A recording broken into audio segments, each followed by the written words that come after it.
everyone. So this is Dr. Tanudeep Kaur and this topic is for all my young girls, all the women in the middle age group and of course some elderly women.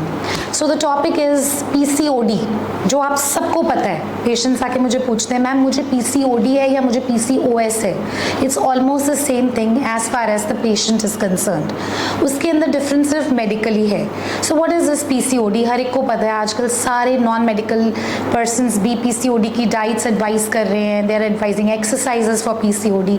So what is this PCOD? It's a lifestyle disease. या आपको अगर एक बारी आपका hormonal imbalance होता है तो इसका मतलब आपको PCOD हो सकता है. तो जब तक आप सही एक्सरसाइज करेंगे, वेट लूज करेंगे, स्ट्रेस फ्री रहेंगे, टाइम पे सोएंगे, टाइम पे उठेंगे, हेल्दी डाइट खाएंगे तो आप PCOD से फ्री रहेंगे.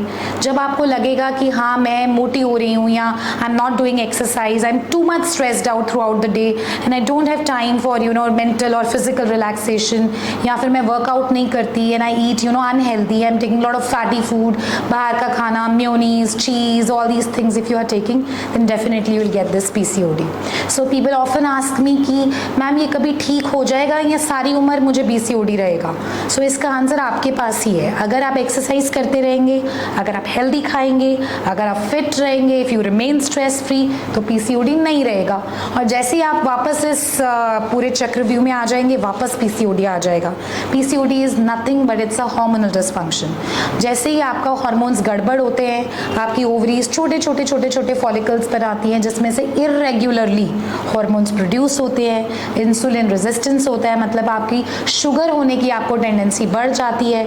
जितना ज़्यादा आपके अंदर शुगर का स्तर रहता है आपको बीमारियां होती हैं. आपके अंदर मेल हार्मोनल इश्यूज आ जाते हैं, मतलब मेल सिम्टम्स आते हैं. फिर और जैसे लोग कहते हैं कि मुझे पिंपल्स हो जाते हैं या मेरे फेस पे बहुत सारे बाल आ जाते हैं, या फिर मैं बहुत कोशिश करती हूँ पर मैं वेट लूज नहीं कर पाती, और दे कैन से कि मुझे बहुत ज़्यादा ना दिस ऑयली फेस हो जाता है, या फिर कई लोगों को डार्कनिंग ऑफ स्किन हो जाता है, usually in folds of the neck पे, ग्रोइन एरिया में, एक्सिलरी एरियाज में, अंडर ब्रेस्ट एरियाज में. सो ये सारा कुछ जो डार्कनिंग होती है इसको कहते हैं कैंथोसिस निग्रिकेंस.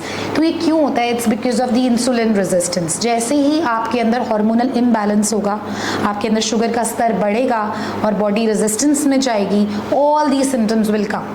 सो इसका ट्रीटमेंट क्या है? अब the treatment is very simple.